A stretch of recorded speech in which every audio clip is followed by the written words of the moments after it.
So I didn't always make my living from music. For about the 5 years after graduating from an upstanding liberal arts university, this was my day job. I was a self-employed living statue called the 8-Foot Bride, so I had the most profound encounters with people, especially lonely people who looked like they hadn't talked to anyone in weeks. And we would get this beautiful moment of prolonged eye contact being allowed in a city street, and we would sort of fall in love a little bit.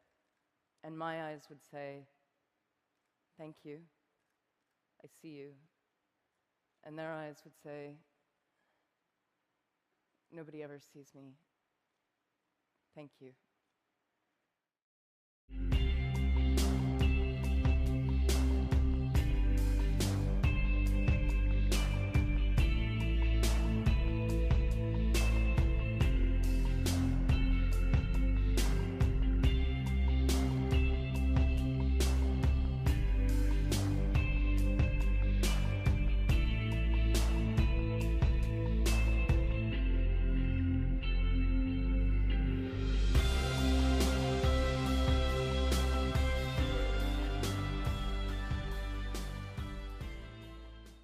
Well, good morning. Thanks for being here. My name is Nate, and I am one of the pastors here. Before I get rolling, I wanted to point out I'm so grateful. Steve, our worship pastor, and his lovely bride, Lisa, have decorated us for Christmas. I think it looks outstanding. Of particular note are the Christmas trees. I was standing there at the first service, and I noticed that the ornaments are like hexagons, which have kind of become our shape, and then inside the hexagons are the different names of God that we've covered in the series, which is a level of detail that just blows my mind. I mean, if you asked me to do it, there'd be like a blow-up Santa in the corner and be like, "Merry Christmas, everybody, let's go." So this is great. So thank you to them. It looks really good and festive in here. This is the fifth part of our series that is focused on the names of God. The first week we looked at the actual name of God, which is Yahweh. It's in Exodus chapter 3. It's the actual name of God that he says he wants to be remembered by for all generations. The other things that we've looked at, though we call them the name of God historically, are more accurately understood as titles of God or roles of God or pieces of God's character. And so last week, Aaron, our children's pastor, did a great job of talking us through Elohim, which in that context meant creator God, and we're created in God's image and all that that entails. And so I'm grateful to her for doing that. This week we come to a name of God, a title of God that really tells us something precious and powerful about our God. And my prayer this morning is that this would be a hope-filled, soul-warming, inspiring message for you to hear and learn about the God that cares for us. Some of you know that this is a sermon that I've said I've kind of wanted to preach this for 5 or 6 years. It was 5 or 6 years ago that I was reading through this story. It was, I've read it dozens of times before, and then this leapt off the page. I mean, as a pastor, you're supposed to say that you've read it dozens of times before, right? Like as a pastor, I read all the Bible stories when I was 12, and I know them all. So now when I read the Bible, it's only reminder ever. I read nothing new. That's what you're supposed to believe. So I'm reading this for the 100th time, and this jumps off the page to me in a way that I had never noticed before. Oh my goodness, that is such a powerful message that we have in that name of God. And so I've just kind of stuck it in on the back burner and been waiting to preach it, and I felt like this morning was the morning. So that doesn't mean that the sermon's 5 years good. It just means I've been waiting to preach it. I might preach it, and you will think to yourself, "Buddy, there's a reason you had to wait 5 years for that thing. You should have kept it on the back burner a little bit longer." Who knows? But my prayer for you is that this would comfort you. And all kidding aside, and I don't say stuff like this a lot, some of you are here to hear the message of comfort that is provided in this name this morning. Some of you are here specifically for this. You may never come back and see us again, but you need what we're talking about this morning. And I hope that you will see that. Several years ago, I was visiting some friends of mine. They were friends that it was a unique friendship in that we had only ever lived in different states. We had never to that point lived in the same state. Actually, we did for a little while, but they were always out of town friends. And so once or twice a year for however many years, I would go and spend a few days with them. And so they invited me to come spend a few days with them again. They were married. They had about 4 kids. And this trip was a unique trip in that there was some tension there because they had earlier that year she had discovered that he had been unfaithful in their marriage, and so they were walking through what's safe to say was a very difficult time, really hard time for them. And it was an odd time to be there. And even though both of them were committed to patching things up, both of them were committed to working on things in the marriage, and on the surface it seemed nice and amicable and good. They were being kind to each other. There wasn't any overt arguments. There was a sense that they were rebuilding things, but it didn't take me very long to feel this underlying tension. And I don't say this to insult anybody that might be in their mid-20s, but I had only been married for a year and a half or 2 years. I was in my mid-20s, and I didn't really understand all the layers of hurt that go into an affair and then recovering from one. I didn't really understand the depth and the ripple effect that sin in that way has on the lives of those around it. And so this week was like a crash course in that. And what I saw was this woman who was my friend in this remarkable isolation. It was a busy season for them. It was a busy season for his job. And so often he was up in the morning and out of the house before the kids woke up and started their day. And sometimes he would make it back for dinner and then go back to work. And other times he would just stay at work until after the kids had gone to bed. And so he wasn't around very much at all. And I saw this increasing isolation in her. And I also saw this tension because they had actually just moved several months before. They hadn't even been in this place for a year. So here she is, away from her support network, away from all of her people, away from the people that she could just make a phone call to or reach out to, away from people who cared about her. And she's dealing with this thing that's incredibly painful and has no way to express it. The only people she sees on a regular basis are her children, and her children need to love and respect their father. And so she just has no choice but to kind of bottle it up and process it. And I felt so terrible for her. And then on top of that, when her kids would do something good, she homeschooled the kids because they lived out in the boonies and didn't love the school system. So she said, I'm going to do this myself. And so they did. And whenever they would do something great or good, when there would be joy in the home, she had no one to express that to because he was at work.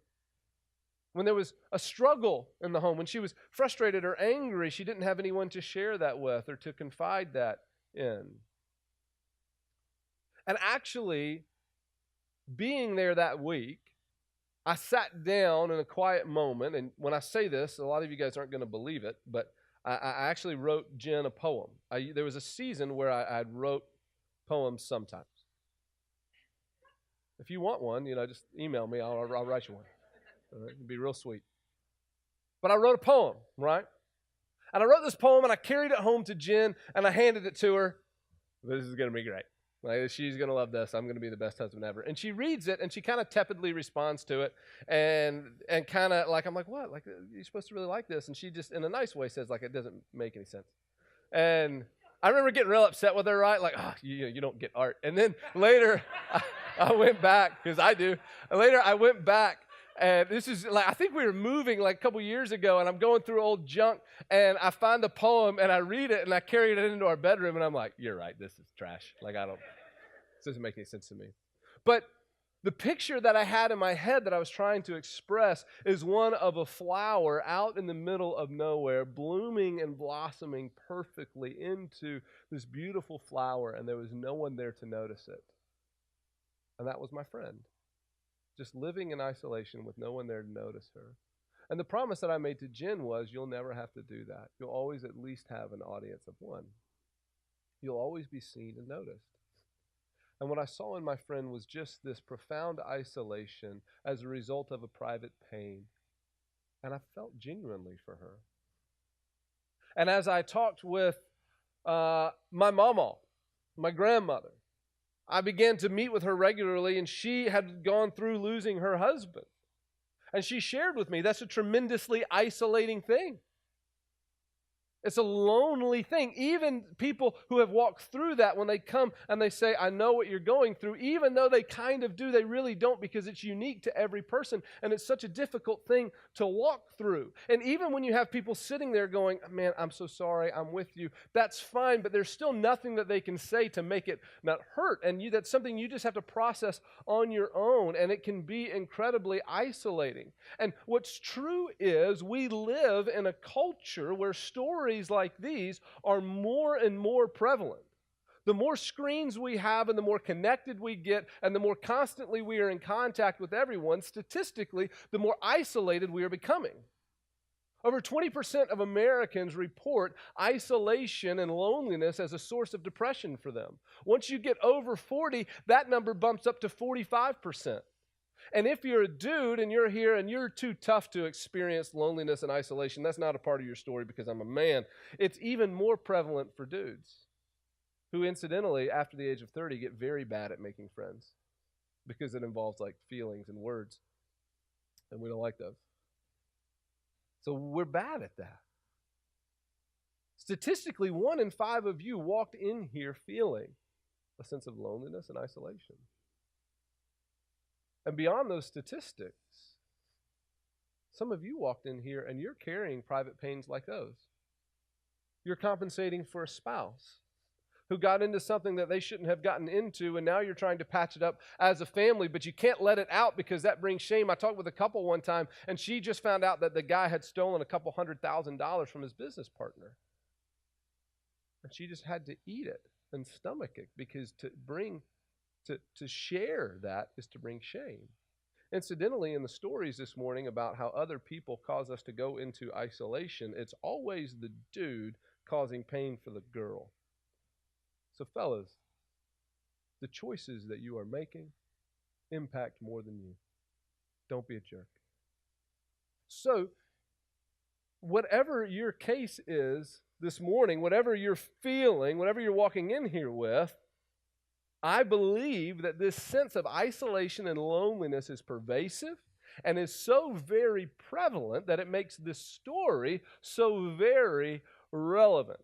I'm going to be in Genesis chapter 16. If you have a Bible, you can turn there. If you don't, there's one in front of you. I always encourage you to kind of look through the story as I go through it and make sure that I'm not making stuff up. In this story, we encounter a woman named Hagar, and we really don't see much more of her. This is it. This is just she's the blip on the radar here, and this is what we see in the life of Hagar. And we're in the middle of a story about Abraham and Sarah. Okay, in the story right now, their names are Sarai and Abram. But as I practiced the sermons before, I subject you to them, and as I was doing that, I had a really hard time with saying Sarai and Abram at the right spot. So we're just going to pretend like the Lord has already given them their H's and that their names are Sarah and Abraham, all right? So Sarah and Abraham are here, and God has made Abraham a promise. He went to him while he was living in a city called Ur, which is the Sumerian dynasty. It's a big cosmopolitan city, and he says, hey, I want you to leave this place and go to this place. And on his way to that new place, God makes him a promise. 3 promises, actually, that we understand the whole Bible through these promises. He says, hey, I'm going to make your descendants like the sand on the shore and the stars in the sky. I'm going to give you this land, what we know as the modern-day land of Israel, that then was the land of Canaan. He says, I'm going to give this land to your descendants. It's going to be yours. And one of your descendants is going to bless the whole earth. That's a promise of the Messiah. The only issue with these promises, which are really great promises, are that they require like a child of some sort. Abraham and Sarah had not had a kid to this point. They were getting close to their 80s. And they still hadn't had a child, and so those promises had this inherent issue that they had to work through, right? And so for a couple of years, we don't know how long, we would presume that they struggled to get pregnant until one day Sarah goes to Abraham with an idea. And I would have loved to have been in the room when this idea is brought forward to see how Abraham responds, right? Because here's a woman who's getting older, and she says, hey, we're having a hard time getting pregnant. I think that what you should do is take my servant Hagar and have a child with her. And I wonder if Abraham went, that's a great idea. Or if he would like played it cool and was like, no, hang on, are you sure? And we joke about it, and I do want to hear that conversation, but it is worth pointing out here that what's about to happen in this story, what's about to happen to Hagar, is not okay. It was a sin then, it's a sin now. Because it's in the Bible does not mean that God is putting his seal of approval on it. It simply means that it's happening. And it was wrong, and it was sinful, and the consequences of that sin are carried on through today. We are still feeling the ripple effects of the sin that Sarah and Abraham are about to commit.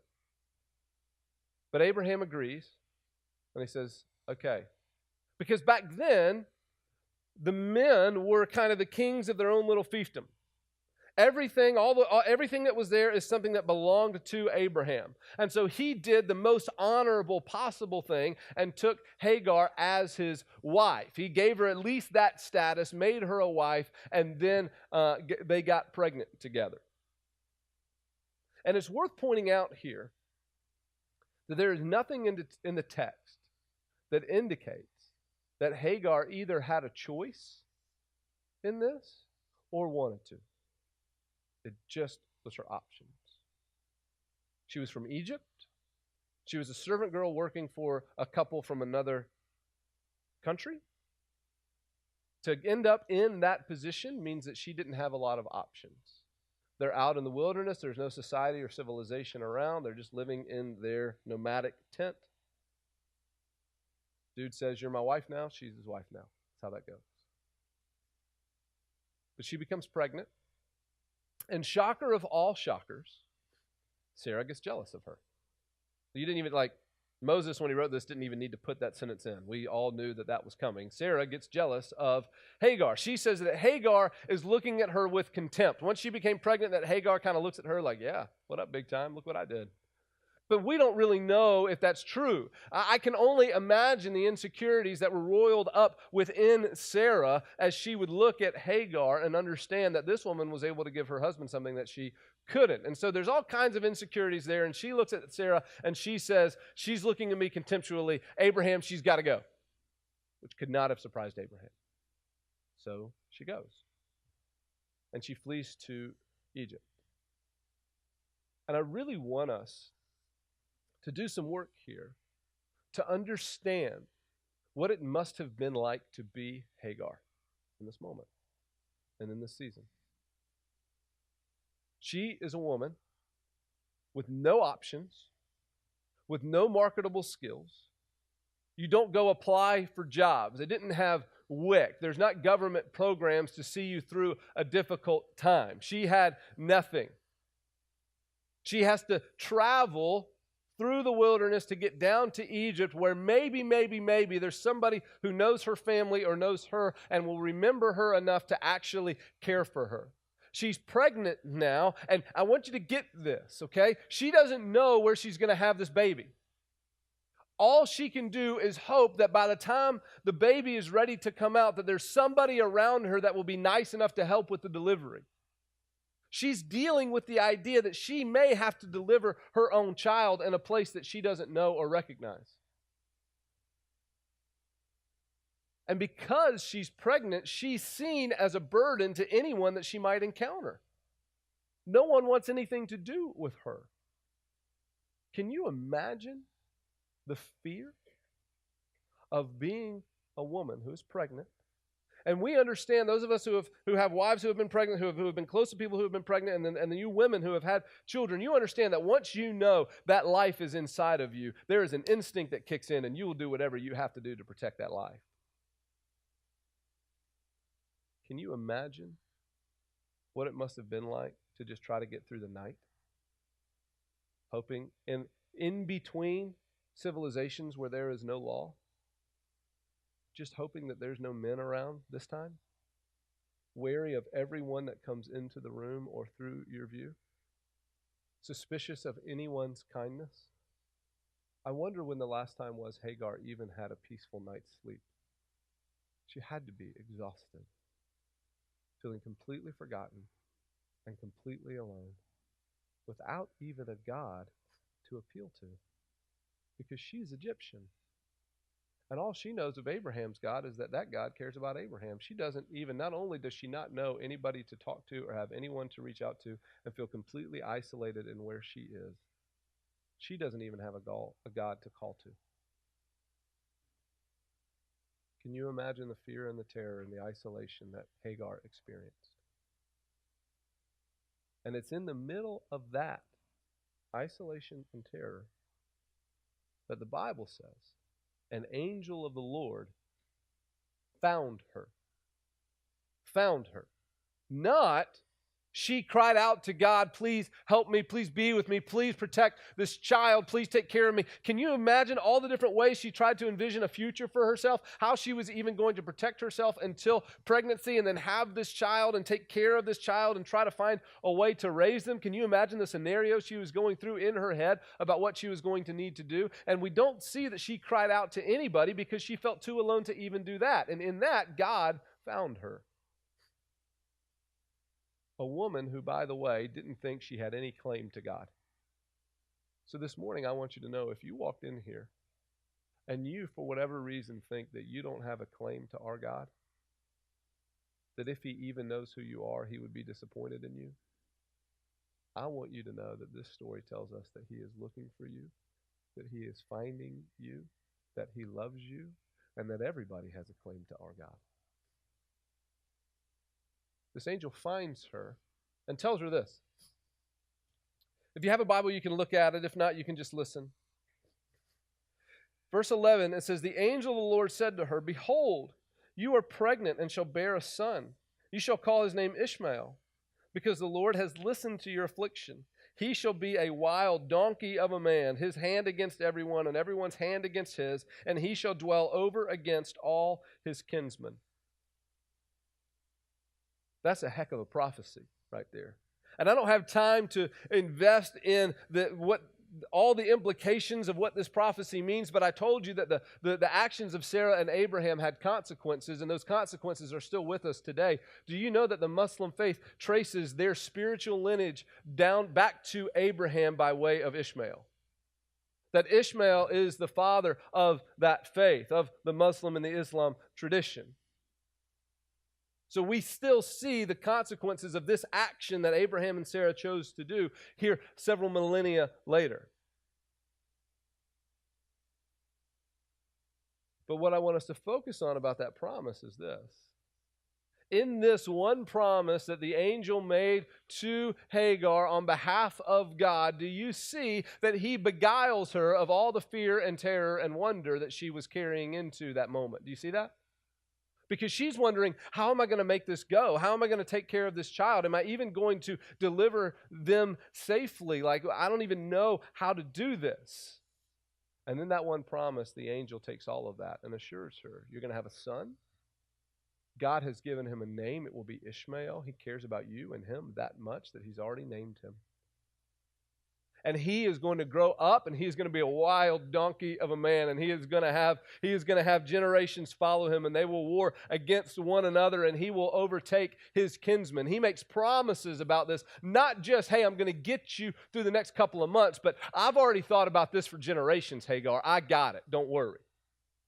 And in that singular promise beguiles her of all the pain and sorrow that she was feeling by saying, hey, I'm looking out for you. I'm going to take care of you. He says, go back to Abraham and Sarah. They're going to treat you better, and let Abraham help you raise them, and you're going to be safe there. So Hagar turns, and she says this in verse 13. So she called the name of the Lord who spoke to her. You are a God of seeing. For she said, truly here I have seen him who looks after me. Therefore, the well, she was next to a well, and she named it Bir Lahai-roi. It lies between Kadesh and Bered. She said, in that moment, you are the God who sees. And it's from that we get the name of God we're looking at this morning, El Roi, the God who sees. And in the Hebrew, what that really means is the God who sees me. In this moment, Hagar, in her isolation and her loneliness and her private pain, was seen by God in a way that she had never been seen before, that she didn't understand that she had been seen, and she acknowledges, you are the God who sees me. And she realized, I'm not alone. I'm not forgotten. And she had to realize in that moment that as she was a girl who had to go work for another family and become subservient to them, that God saw them, that as Abraham took her as a wife and she got pregnant, that God saw her and cared about her, that as she was pushed out of the family and pushed into the wilderness to fight for herself, that God saw her. And then in this moment, in her desperation, he arrives and he finds her and he says, I see you and I love you. And the message that echoes from the life of Hagar to all the generations that follow is one that's so powerful. He says, you are never alone. You are never forgotten. I am God, and I see you. Some of you walked in here this morning, and that's all you need to hear. You are never alone. You are never forgotten. He is God, and he sees you. He sees you in your private pain. He sees you in your isolation. He even sees you in the isolation that your sin has caused you. Some of us know what it is to have something going on in our life that brings us so much shame that if people found out, life would never be the same again. And so because of our own sin, we've isolated ourselves. And I want you to know that God sees you in that isolation too, and that he comes to find you, and that he loves you. That this message that God sees us is so fundamental and so powerful that it is the antithesis of all the loneliness and the isolation that we would feel. It is the singular voice of comfort and message of comfort when we do feel like my friend who was walking through a difficult time, when we do feel like my grandmother who was learning what it was to have lost someone that she cared about so much. This is the message of comfort that God gives us when we do feel isolated and alone. I see you, and I love you. So what we conclude from the story of Hagar is that because God sees Hagar, he also sees us.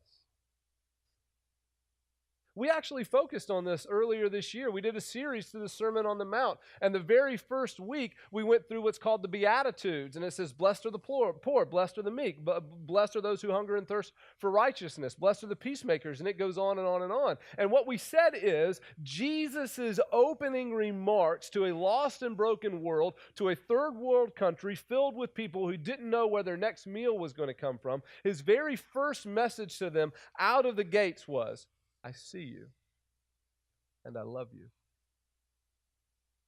And this is a fundamental human need. We have a nearly 3-year-old daughter named Lily, and she's getting into the look at me phase, right? Before she does anything. Mom. She skipped mommy and daddy and just mom and dad, like she's already 13. Mom, Dad, look at me, look at what I'm about to do, look at this. And then we look over and we're like, that was great. It was also great the 28 times you did it yesterday, but, keep it up, right?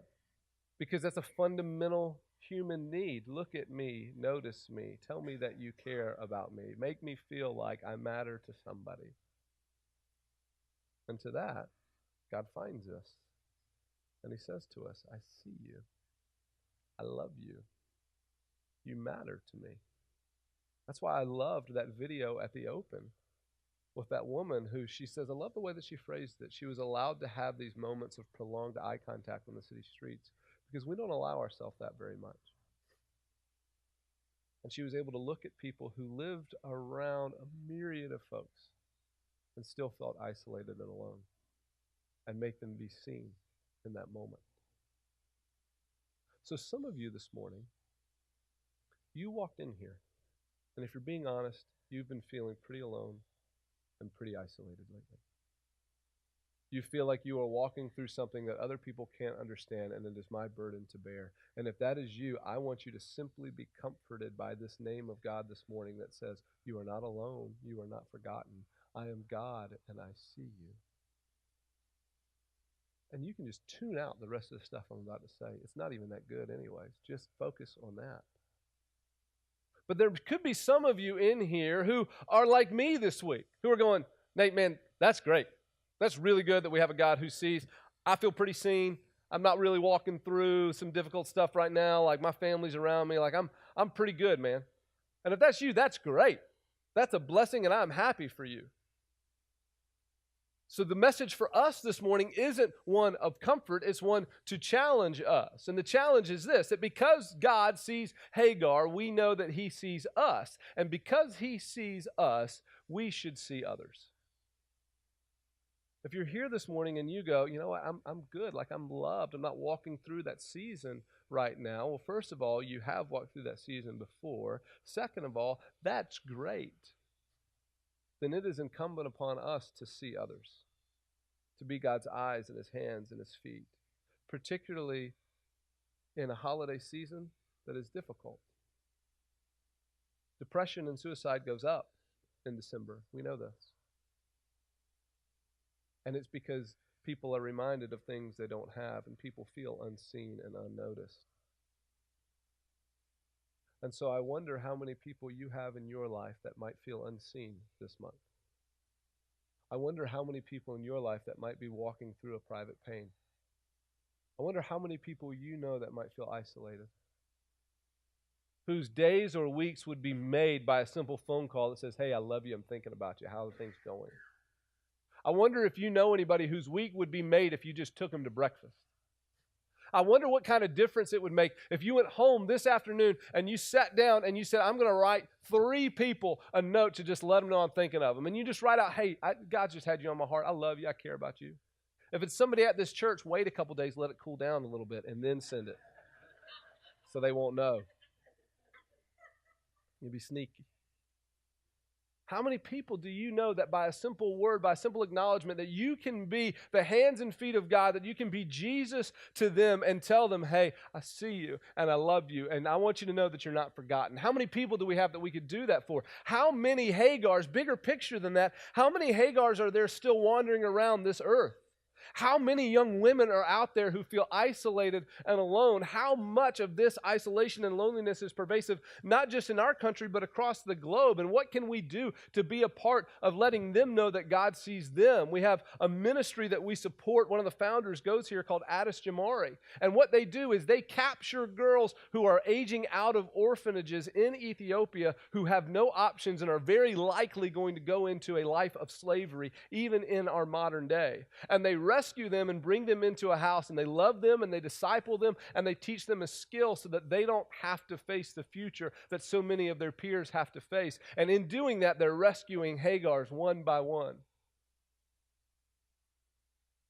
What can we do, those of us who need to be challenged, what can we do to be the eyes of God and to be the heart of God and the arms of God and be Jesus to people as we let them know, hey, you are seen. And you're important to me and you're important to my God.